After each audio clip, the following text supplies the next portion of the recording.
Hi friends, இன்றைக்கி முருங்கை இலை பொடி எப்படி பண்ணுறதுன்னு பார்ப்போம். இது வந்து இட்லி, தோசைக்கு, அப்புறம் ஒயிட் ரைஸ்க்கு, அதுக்கப்புறம் கர்ட் ரைஸ் கூட வச்சு சாப்பிட்டோம்னா ரொம்ப நல்லாயிருக்கும். இதுக்கு வந்து நான் முருங்கைக்கீரை பார்த்திங்கன்னா 2 கட்டு எடுத்துருக்கேன். அது நல்லா வாஷ் பண்ணிவிட்டு இந்த மாதிரி காட்டன் கிளாத்தில் வச்சு நல்லா ட்ரை பண்ணி எடுத்துக்கோங்க. 4 to 5 hours நல்லா ட்ரை ஆகணும். அதில் ஈரம் இல்லாமல் ட்ரை பண்ணி எடுத்துக்கோங்க. இந்த மாதிரி இருக்கணும், ஈரம் இல்லாமல் இருக்கணும். ஒரு கடாயில் கடலைப்பருப்பு 1 கப் சேர்த்துக்கோங்க. உளுத்தம்பருப்பு 1/2 கப்பு, துவரம்பருப்பு 1/4 கப்பு, 3 ஆட் பண்ணிக்கோங்க. 3 ஆட் பண்ணதுக்கப்புறமா நல்லா ரோஸ்ட் பண்ணிக்கோங்க. லோ ஃப்ளேமில் வச்சு ரோஸ்ட் பண்ணிக்கோங்க.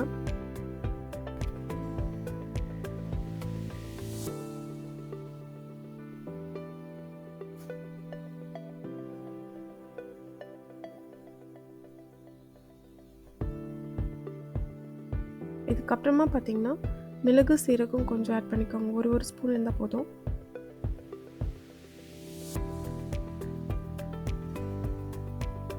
அதுக்கப்புறம் வெள்ளை எள்ளு இருக்கு இல்லையா, அது 1 ஸ்பூன் ஆட் பண்ணிக்கோங்க.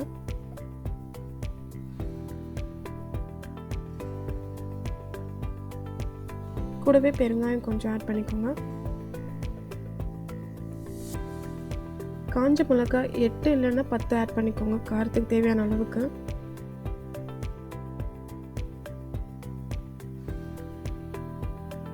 அதுக்கப்புறம் பூண்டு ஒரு 10 பல் ஆட் பண்ணிக்கோங்க.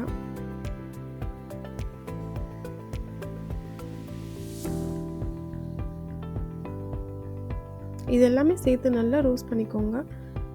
லோ ஃப்ளேம் இல்லைன்னா மீடியம் ஃப்ளேமில் வச்சு ரோஸ்ட் பண்ணிக்கோங்க.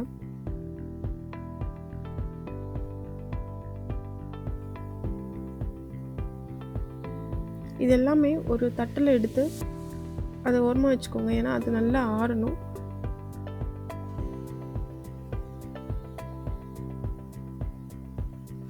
அதே கடாயில் முருங்கை இலை நம்ம ட்ரை பண்ணி வச்சுருக்கோம் இல்லையா, அதை ஆட் பண்ணிவிட்டு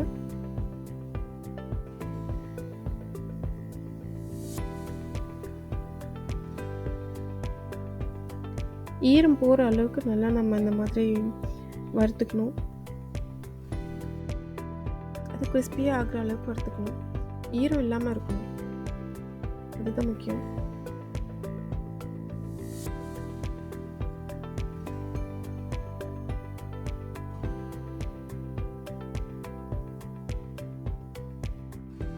ரோஸ்ட் பண்ணதை இந்த மாதிரி தட்டில் மாற்றி நல்லா ஆற வச்சு எடுத்துக்கோங்க.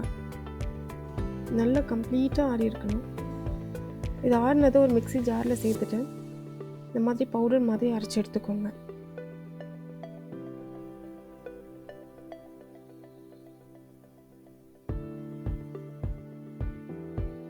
அரைச்சதை இந்த மாதிரி ஏர்டைட் கண்டெய்னரில் ஸ்டோர் பண்ணி வச்சுக்கோங்க. இந்த மாதிரி ஸ்டோர் பண்ணது பார்த்திங்கன்னா 10 டேஸ்க்கு நல்லாயிருக்கும்.